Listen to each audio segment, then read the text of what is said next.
All right, guys, we are live. Hopefully, you're having a great Sunday. We're going to keep this brief and go over some top stocks to be watching for this upcoming week. We have quite a few. I already see some chats there. Thad said Redwire, so we could take a look at Redwire, and that was the thumbnail for the video. Thad says, really appreciate you. Thanks so much for all the analysis. I've made more money because of the analysis. Appreciate it. Thanks, Thad. I'm glad it's going well. Tyler, what's going on? Redwire. Okay, so we'll start it off here with Redwire, and we'll keep it brief here.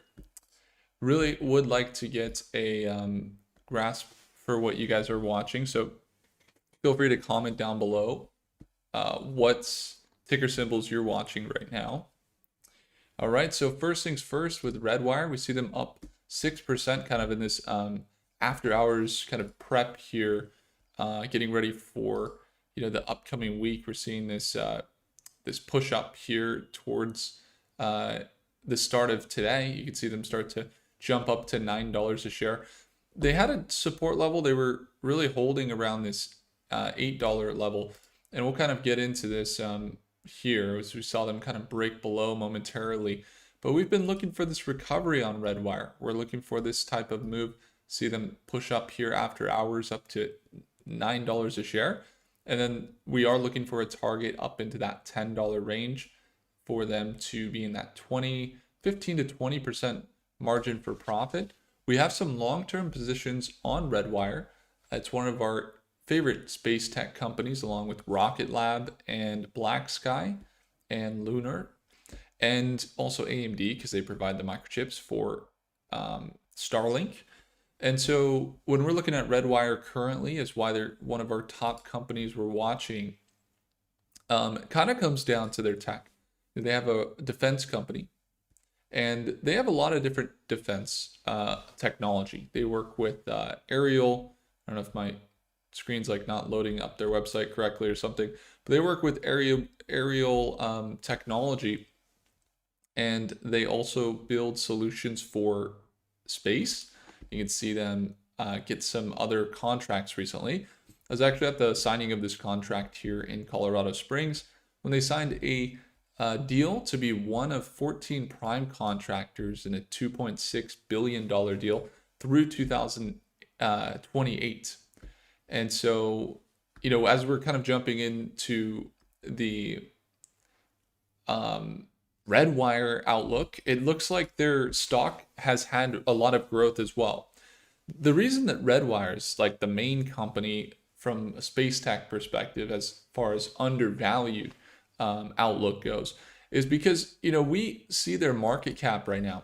We know they're getting new contracts. We know that it's maybe not the most glamorous company, although they do have some marketing. But market cap right now, they're at 1.32 billion.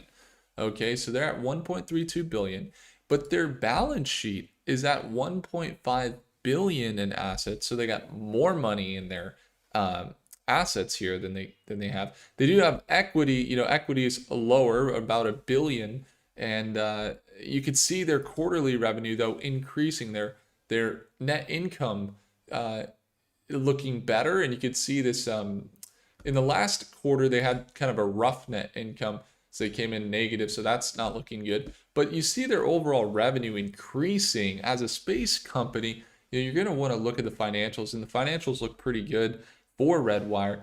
And so there was two reasons we were following them. We saw some recent contracts that they continue to secure, but it was really also this, maybe it's novel because I was at the signing of this, and I'm like, I picture this and I'm like, wow. And I remember them talking about signing this deal, and it was a $2.6 billion deal that they're one of 14 prime contractors. So to me, I'm thinking like that's probably 200 million plus in added revenue. And so their current market cap's at 1.3 billion. They have 1.6 billion in assets. So just from simply looking at the valuations from like standpoint of Benjamin Graham, the mentor of Warren Buffett, would say that you're looking for assets to be larger than that of the market cap. And that's what we see. So, ultimately, I would imagine the red wire, we already see them spike up 6% here Sunday, kind of getting ready for the market to open tomorrow. But we already see them surge a little bit here, looking to recover or continue back up into that $11 range. And frankly, I mean, we've seen them make those jumps up to $20 or 15 or 27 bucks a share, and they're at $8.50. And so, yes, defense contracts might be as a little bit less right now because of the government shutdown. Okay. But when you look at the margin for profit here, it's like 30 to 40% up to those levels. It's been beat down, it's selling, it's sold down, and now it's looking like a better deal. And so, like, that's why I'm going to be continuing to follow them and trade them. And hopefully that's helpful. I think it's like you want to look for the stocks, but I don't usually buy stocks when they're high. Like most of the stocks, the reason why we have now just here on Robinhood, not including Schwab, we have 4 positions just from this year that are over 100% return. And the reason for that is simply because like we literally look at like the beat down. Like we take the buy when there's blood in the streets to the next level. Like we always look for the beat down stocks, and but we want to see the companies that are doing well and bringing value. So that's what we got. Okay, so Sophos is here. What's going on, Sophos? See a bunch of comments. Okay. Yo, Rich, what's up, man? Yo, what's up? RCAT, Red Cat. Okay. So you got some people wanting to look at RCAT. And then you got BBAI. Okay, first one, let's take a look at RCAT. We go over to our aviation or our drone tech. Let's see. RCAT is up 7% here on Sunday. You can see that push up here as they jumped up to about $12 a share. RCAT, honestly, when we're looking at their growth, they have had a really consistent uptrend. I know that they're higher risk, and we can pull up their financials here, which I'd like to do. Let's pull them up here. They're at $1.3 billion market cap, and I want to get an analysis here from AI as well. Grok coming in handy here. We'll get that running. So 1.32 billion is pretty small for most defense companies, but it makes sense because they are only making like $3 million a quarter. However, I did see that they had some ads on like TV, real TV. They had some ads they're running. I thought that was interesting. They obviously got some runway though. Total assets up to 121 million. They have some short seller allegations. They got some insider selling allegations. We haven't really traded them or invested in them long term for a couple reasons. Main reason was the manipulation. But when you look at their overall uptrend, I mean, it's actually pretty impressive. It's very impressive how their trend has continued. We saw them pull back down into this level around $9.50. And then in their trend, they've really continued to build this upward momentum here. And you can see them start to bounce here. They are kind of breaking out. There's a resistance level right here around $11.50 where they just shot above. They're at $12 a share. This was just in the last hour or two that they've pushed up. And then because we're looking at like the pre-market after hours here. And you can see that the next target for red wire, or for not red wire, but red cats, RCAT, is up to about $15 per share. So $15 a share. That's a 24% increase. And that would put them in that level of market cap that would now be looking very overvalued though. Like as they have this very consistent uptrend, kind of look at their market. There's a couple reasons why they got momentum. And the main reason is because when you're looking at a company that has defense contracts, you're going to want to look at kind of the future of how they're going to navigate those contracts. So, a good example would be like BBAI. When they have a CEO that was Homeland Security, we were looking at, okay, can they have partnerships, and then what do you know, they start to get more contracts because of that CEO. And Redcat, I think they recently partnered with Palantir, if I'm not mistaken. We can kind of pull it up. Let's see if we can find it here. Oh, I don't know if I could search it, so I'm just gonna search it from like Google. Let's just see if we can find it, because I believe, if I'm not mistaken, that Palantir partnered with Red Cat. Okay, there we are.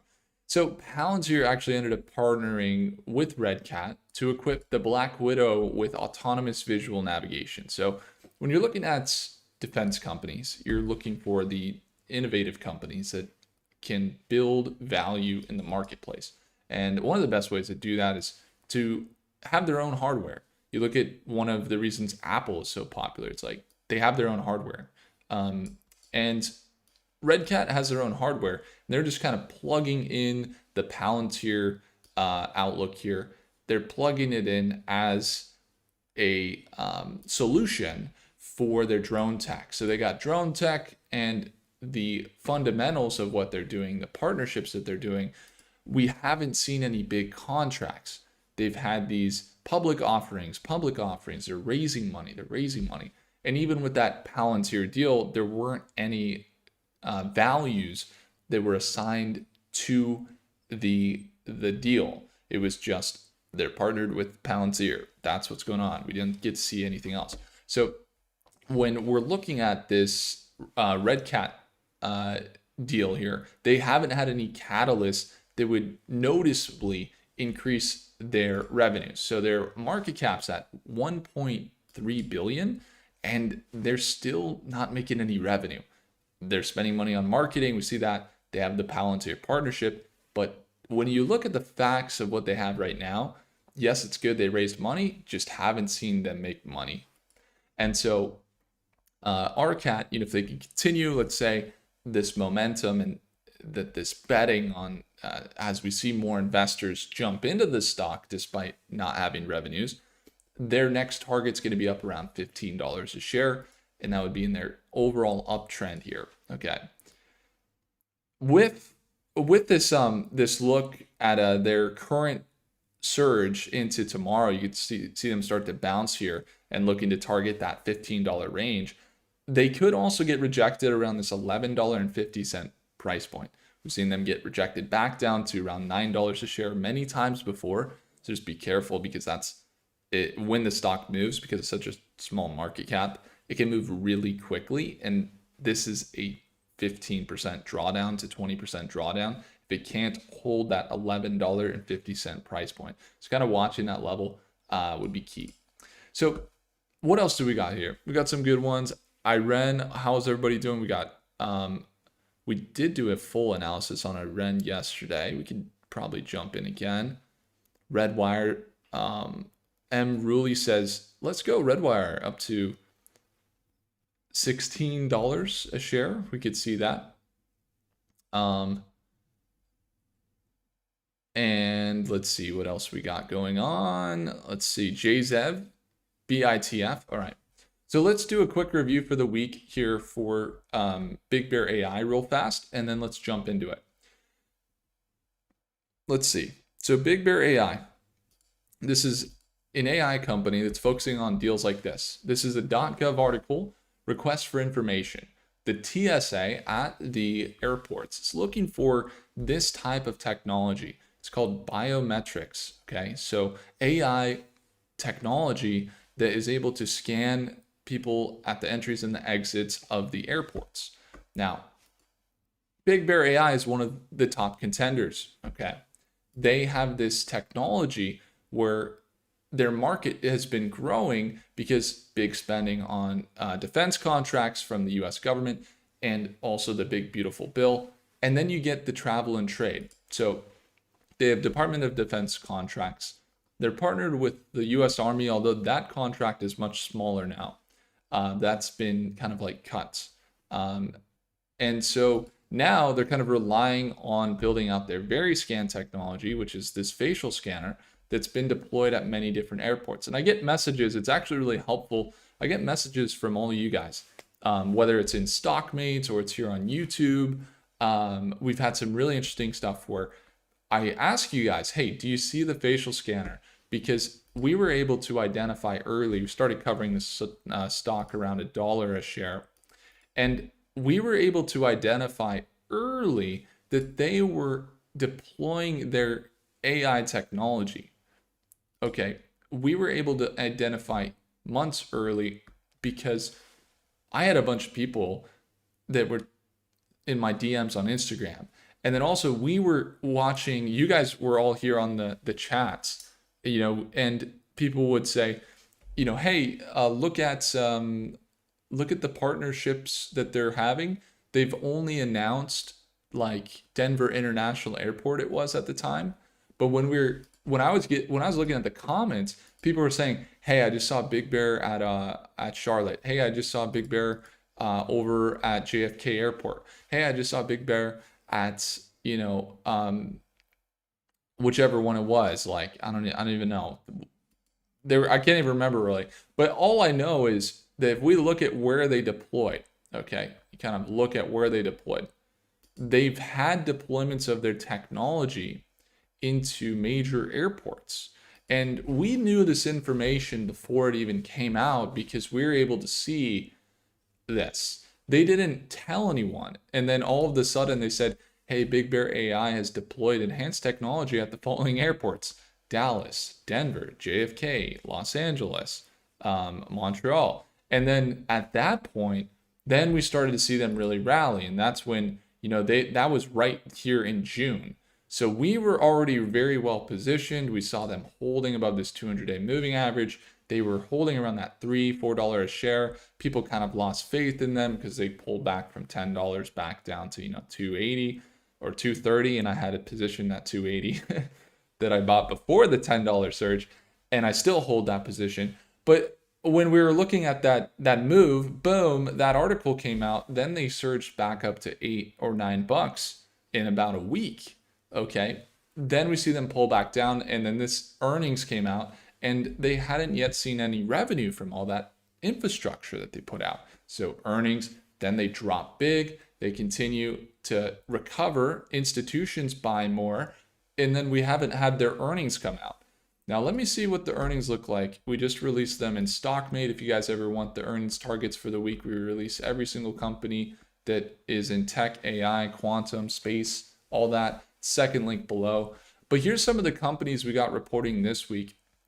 You got notable ones would include, let's see, for Tuesday, we got SoFi and PayPal. That's going to give some consumer indication on PayPal. Enphase, so some solar tech, as well as Visa would be a good one to watch. Then we get into Wednesday, and this starts to heat up. You see Verizon, Boeing, and then on after hours, you got Meta, Microsoft, Alphabet, so Google, and then Starbucks and Mercado Libre. Then on Thursday, you got Amazon, Apple, Coinbase. I mean, these are the top companies to watch here.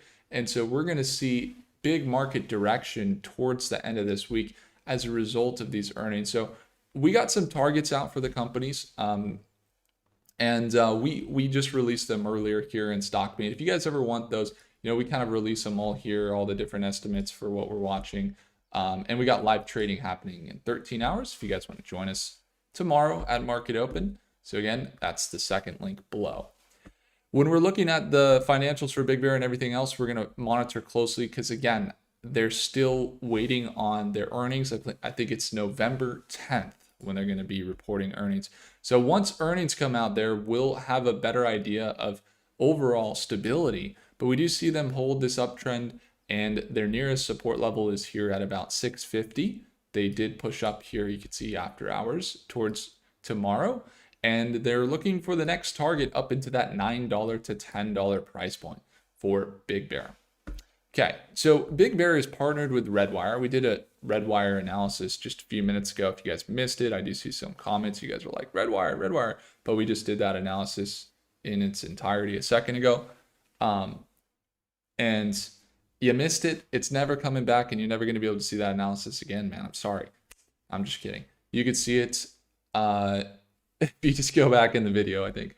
What else do we got? So how many of you guys are watching the quantum markets this week?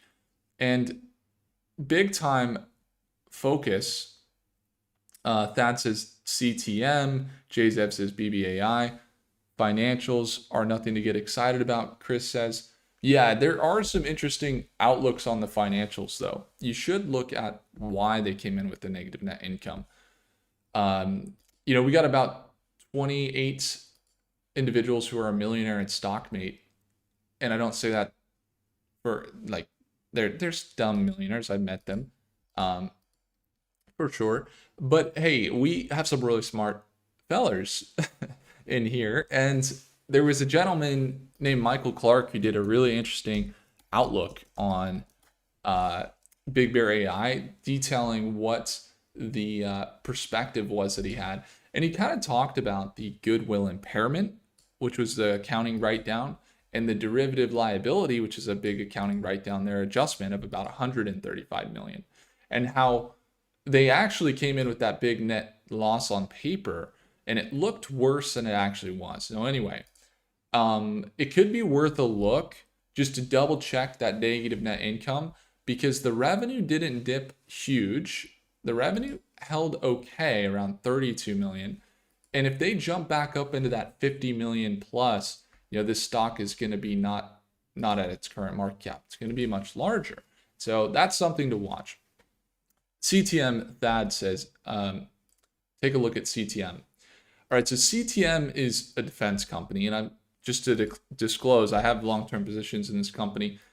It's been taking a while to make its move. We've been watching CTM stock back here under $1, and it's slowly and steadily pushed up into this 93-cent range. Right now, it's down about 3%. It's trying to hold around that dollar range. This is a kind of support level for them where they've been able to hold in the past. But CTM stock, they are a defense company specializing in processing large amounts of data for the U.S. government. They have a $100 million contract, and their market cap is at 100 million or less. So less than that. I think it's about 87 million. And so they are looking bullish from a financial perspective. They're focusing on AI and defense. So personally, I like the company.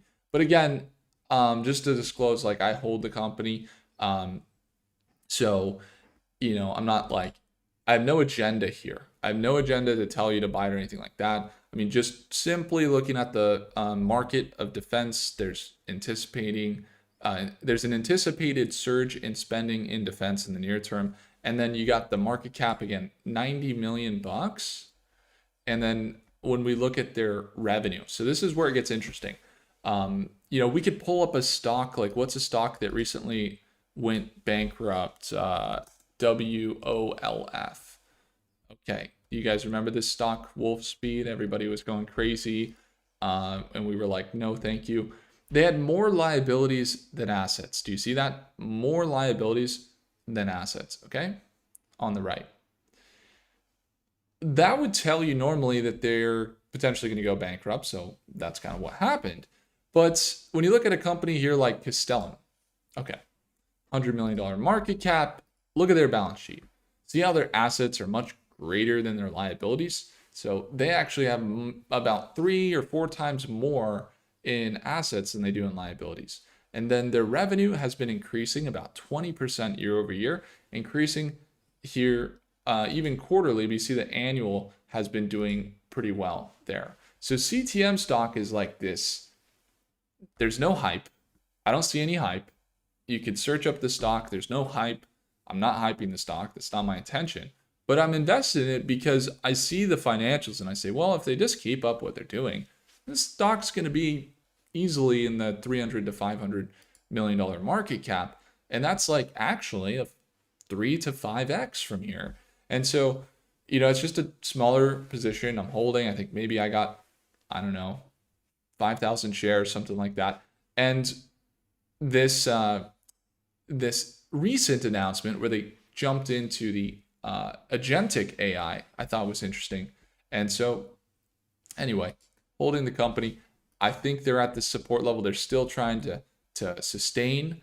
And so they got a support here. Nearest support's around the 87-cent range. We've seen them bounce there before. When they bounce here, sometimes they bounce as much as 30 to 50%. I would urge caution again, as they are a small cap company.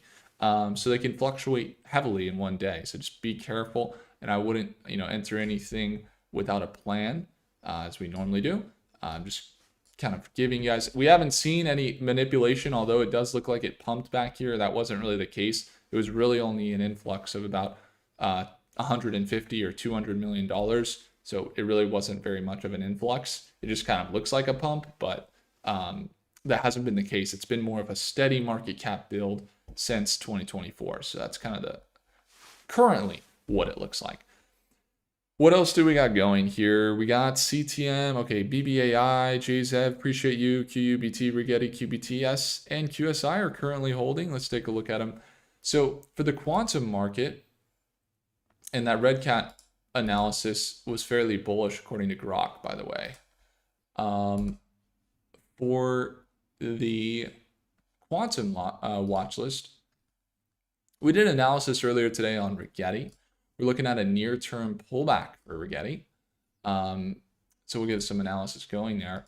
I wish it was 2 seconds, but we're pulling all the financials. We're looking at all the charts, and we're looking at the news and everything, or the AI is doing that. So it takes about 10 to 15 seconds to actually load the analysis. However, guys, we're doing it pretty cool right now. I don't know if you know, but our team is actually working on building our own racking systems here. So we can have our own kind of mini data center so that we can get a response time when we're running our models for our analysis in like 2 seconds or something. But right now we're going through the cloud, and that's how it is. And even potentially having underlying, we're looking to add some more related to quantum analysis as well, using like D-Wave or IonQ, Rigetti. So, but anyway, we're not using quantum analysis, but we're looking with AI analysis on Rigetti stock. And Rigetti stock is projected to go up continually. However, the next week it is looking bearish about 0.5%. Over the next day, about 0.3%. What's contributing to that? Well, we could look at the direction. If we jump into the quantum market here, you're going to see that quantum stocks have surged to all-time highs recently.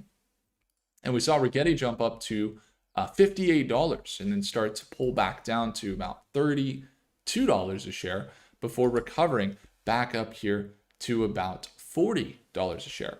So currently it is holding this level. It's trying to hold and not cliff downward as the companies, if you look at Rigetti stock, they're at an all-time high and then recently pulled back. We started covering them around $1. IonQ, they're at an all-time high of 84, recently pulled back. We started covering them, I think somewhere around $15. And so QBTS all-time highs up to 46. We start covering them around $3 or $2 a share.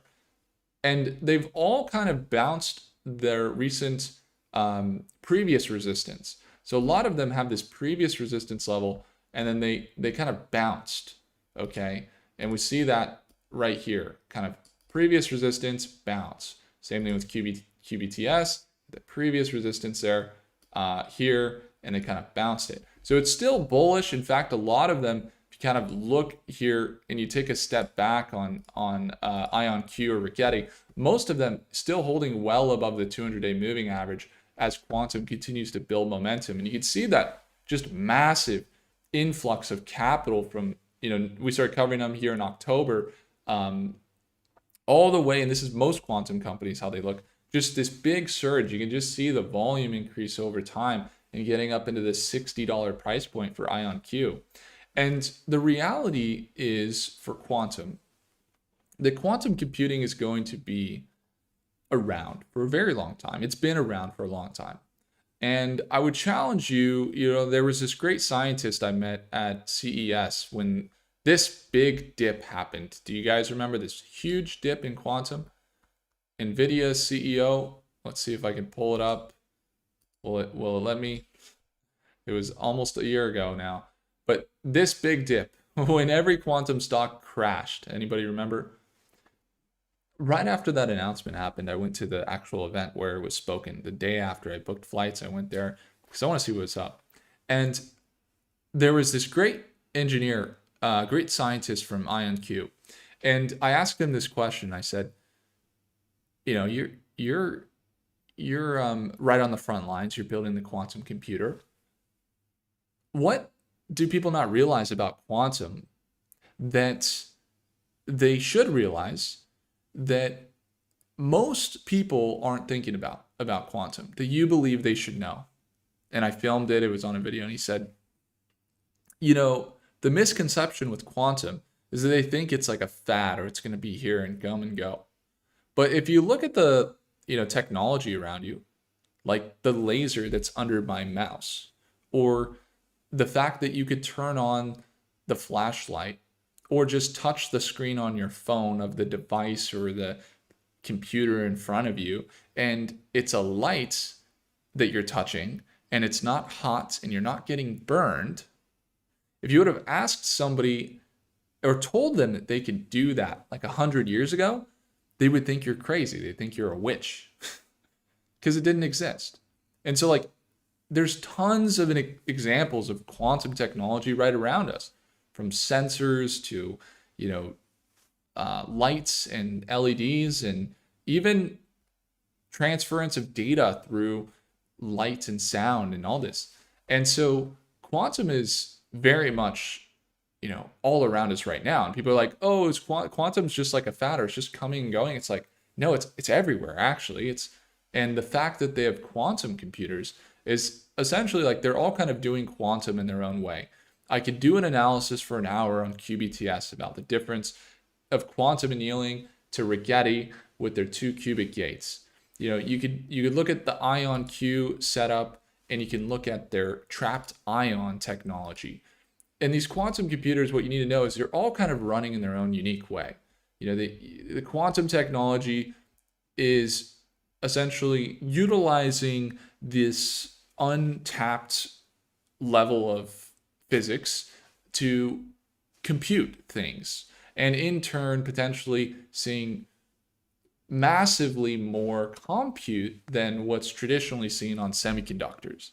And so right now you run them with GPUs and everything else, and the idea is that all of these computers potentially will be a massive factor in they're going to be a massive factor in the reshaping of how much computation you can do and the amount of energy that's required to do that computation. And so essentially, like when you see like Air Force Research Laboratory and Google Cloud and all these companies, NVIDIA investing in quantum, they're all having their own technologies, right? Rigetti has their own technology, IonQ has their own technology, and they're seeing more funding from the US government, right? So you got $2.7 billion National Quantum Initiative Reauthorization Act. That's supposed to pass, but again, government shutdown. We'll see if that passes soon.